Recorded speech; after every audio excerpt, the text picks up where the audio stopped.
Hello from Tokyo. Alan from A Lens on Japan channel here with another video. And for one of my first videos, well, I think there's only really one kind of good place to start. Coming up on having lived in Japan for about 10 years now. So I think it really only makes sense to talk about that a little bit and give my opinion and just, well, you know, how do I feel after living here for 10 years, things I like, things I maybe don't like so much, and just kind of my overall experience, because, you know, living anywhere for 10 years, that's a fairly significant milestone, I would say. And living in a country as different as Japan, that's generally something that's a bit unique. A lot of people don't tend to last that long. So yeah, I basically been in Japan for 10 years, and for about, you know, the entire time in Tokyo and a couple of different parts of Tokyo. But yeah, so I just want to talk a little bit about, first of all, just some of the things I like, and kind of break that down into sections and explain a little bit about each part of that. So, well, what do I like about it? First of all, Tokyo. I've been living in Tokyo the entire time, and I love Tokyo, to be honest. I love living here. Honestly, after living here, kind of going anywhere else it's a bit difficult. At first, I sort of thought, wow, the city is a bit overwhelming. It's maybe a bit too big, too crowded, etc. But the longer I lived here, you kind of figure out, you know, where the crowded areas are, where it's quiet, and kind of how to manage the crowds and things like that. But what I love about it is just that size also brings so much to do in terms of just, you know, restaurants, instead of terms of events, like if you like music, you know, in terms of live houses, bars, all sorts of stuff. I mean, really, I tend to enjoy going to new restaurants. I tend to enjoy going to live music events, and, you know, I've been doing that for 10 years, and I think maybe, I don't know if I've seen even 5% of what Tokyo has to offer. So I really like that. It's a lot of variety, and one of my favorite things about Tokyo itself also is just the fact that each station, almost each section of Tokyo, can feel very distinctly different. The first place I lived was called Koenji, which has a very specific kind of subculture, very, almost a little bit hipster, a lot of vintage kind of clothing, a lot of live houses and those types of live music events and venues, and it feels very, very different for some of the other places in Tokyo, like, for example, you know, Akihabara or any of those types of places. And there's a lot of places in Tokyo that are exactly like that. It's like just few stations away, it almost feels like a different city, and that's really cool because it just gives you a reason to explore, and you're always finding something else of interest. So it's just a cool place to live in that sense. And also, for somebody like me, I like walking. Tokyo is a very walkable city. So where I live now, which is fairly central, I mean, it's basically just walking in a straight line to get to most of the other parts of Tokyo. So most of the time, I don't even bother taking the train if it's within an hour walk from where I live. So I do really like that aspect of it. And the next aspect of Japan that's probably one of the things that I think after living here I take for granted almost is just safety. Japan is extremely safe. I honestly, I've lived in a third world country in Bosnia, where I was born, through a war zone. So, you know, definitely varying degrees of safety there. And then I lived in the US in different cities, which different cities in the US, depending on even what part of a city you live in, can vary greatly in terms of how safe they are to live. But in Tokyo, honestly, it's one of those things that just, like, you almost take it for granted. But things like just, you know, walking around at night by yourself is just something I would never do back in the States, for example. It's just not safe, whether you're a guy or a girl. It doesn't matter. That's just not a good idea. In Tokyo, I don't even have a second thought about it. You know, if you missed the last train, or if you're just walking home at night by yourself, I never really felt unsafe. So I never had any issues either. So, and that stuff is just, it really is quite a big advantage of living in Japan. Obviously, I'm speaking from my own experience. I'm not going to speak for everybody, but just in terms of relative safety compared to the places I've lived at, it's incredible how safe Tokyo feels. So yeah, that's one of those things again that really, really just goes a long way. And just to kind of give you a simple example of something for, that I just never would do in the States. Like here, if I go to Starbucks and get a coffee, if I want to reserve a table, so nobody takes it while I'm waiting in line getting my drink, a lot of people will leave their backpack or their phone on the desk, like on the table, and go get their drink. And yeah, that's just normal. I've never experienced anything being stolen like that. Honestly, the only thing that tends to get taken is umbrellas, just because everybody buys the same 600 yen conveni umbrella, and kind of hard to keep track of whose is whose when it's just in a rack full of same looking ones. But never really had anything stolen. I've lost a backpack on the train and basically had to do the entire Yamanote line and then come back to me and lost and found with nothing missing. And there's stories like that all the time. So really, really just incredible how safe it is. And I think definitely something that I vastly appreciate about living here. And then the next part of that, I mentioned trains a little bit, is transportation.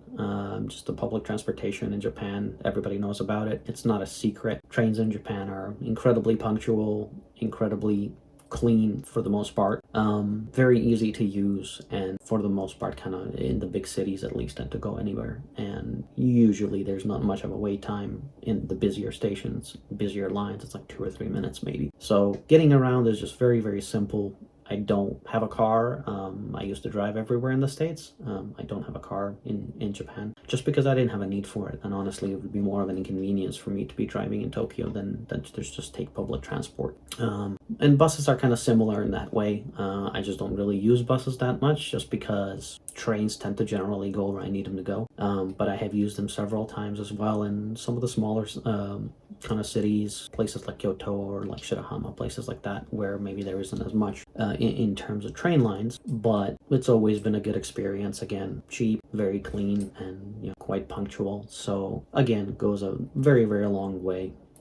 I absolutely love how convenient public transport in Japan is. And that kind of goes into the other point, is just convenience in general. Like Tokyo being the big city that it is just very convenient.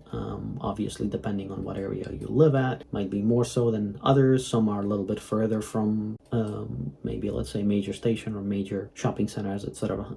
So if you want to live a little bit further out in order to save some money, you can definitely do that. But if you want to live kind of towards the center, you really kind of have access to everything. Everybody has heard about convenience stores in Japan and how convenient they are, and there really isn't it's not hyperbole, it really is true. Like, you can do, a lot of them have, common groceries, you can buy some basic kind of essentials, but also a lot of services, things like faxing, copying, ATMs. You can buy tickets, you can make payments if you buy stuff on, like, let's say Mercari or places like that. You can pay through machines in a lot of these convenience stores.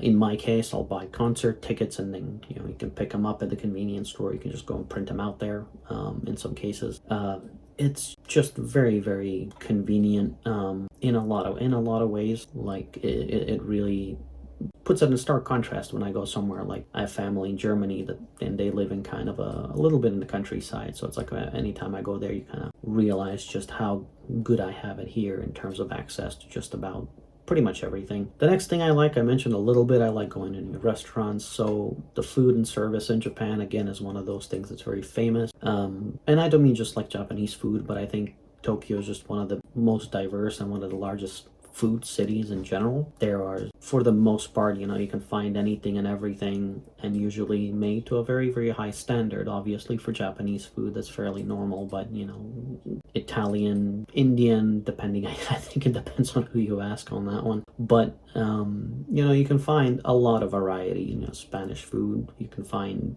most ethnic food, to be honest. And you can, like I said, it's always, well, you have options that are basically high quality. That are high quality. Obviously, quality is going to vary from establishment to establishment, but some of the best food I've ever had has been in Tokyo, and it wasn't Japanese food. Like, the best burger I've had in Japan or in Tokyo, and some of my favorite restaurants ever are in Tokyo, basically. So service, again, the same thing. Japanese service is famous. Like, that is just a big part of Japanese culture, and it really is just something that is very strongly engraved in the culture here. So yeah, it's really hard to think of examples where I had bad service at a restaurant. Like, it just doesn't happen that often. And again, it's one of those things that after you live here for a while, you tend to maybe take it for granted a little bit.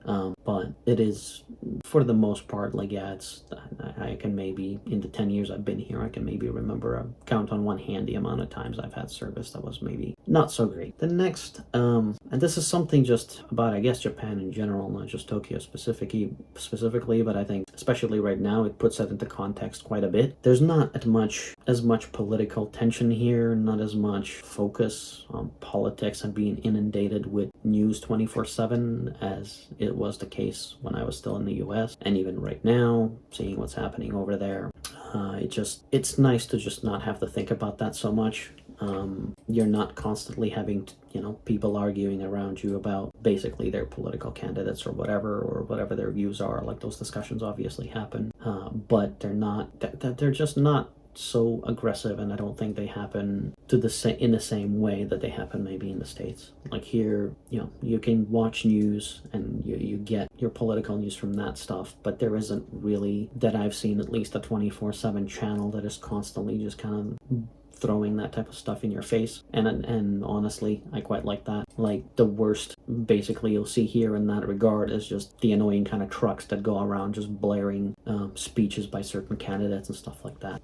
But yeah, again, it is something I appreciate given what the situation in the US is right now. So honestly, sometimes I just want to turn off my brain and just not think about news and all the depressing things that reading current events tends to kind of bring with it. So I do like that. And for the last few points here, I know people say Tokyo tends to be expensive, but I think that's very relative. It's really, yeah, it's really not that bad at all, especially when you compare it to places in the States, with everything going up. But places, any of the big cities like in the States, like New York, probably even like LA, San Francisco, all of those places are vastly more expensive than Tokyo is. Real estate here can be expensive, sure. Apartments, I think per size and square footage, they're a little bit on the pricey side, but again, you can kind of work with that as well. If you go a little bit further away, you can save some money on rent and probably get bigger apartments. But that's purely Tokyo as well. And then the second you get away from Tokyo or some of the biggest cities, it gets significantly cheaper. So if you live somewhere like Osaka, it's still going to be quite a bit cheaper than Tokyo, or Fukuoka or something like that. So on top of that, things like food is you can find relatively inexpensive food, honestly, especially the kind of Japanese fast food, basically things like ramen or just like beef bowl, stuff like that. There's a lot of chains that are under 1,000 yen. You can get a very, very decent meal. So you can definitely make it relatively inexpensive, especially when compared to some of the more pricier cities in the world. Nothing like living in London, for example. So I mentioned it a little bit, but also, it's just that convenience, because Japan tends to be fairly small.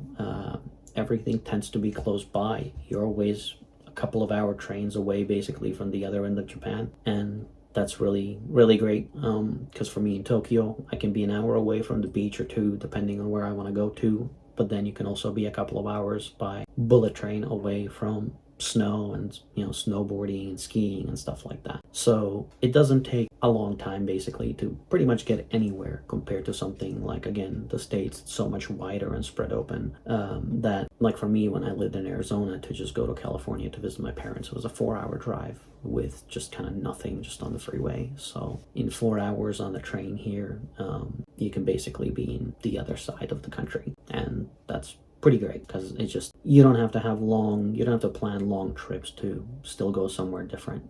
You can basically just do a weekend trip and still kind of feel like you've gotten away from the hustle and bustle of Tokyo. Overall, I've been here for 10 years. I don't have any plans to move anytime soon. So I'm actually trying to get permanent residency going forward as well. So we'll see how that goes. But yeah, I figured if I made it, 10 years in, I could probably continue to live here for quite a while. And that's the plan at the moment. I'll leave it there for now. And yeah, hopefully I'll have some other videos coming up soon as well. But if you watched this far, thank you for watching. Please like and subscribe if you don't mind. I'm just starting out, so all of that helps a massive amount. And yeah, other than that, thank you very much, and I'll see you in the next one. For now, bye from Tokyo. Matane.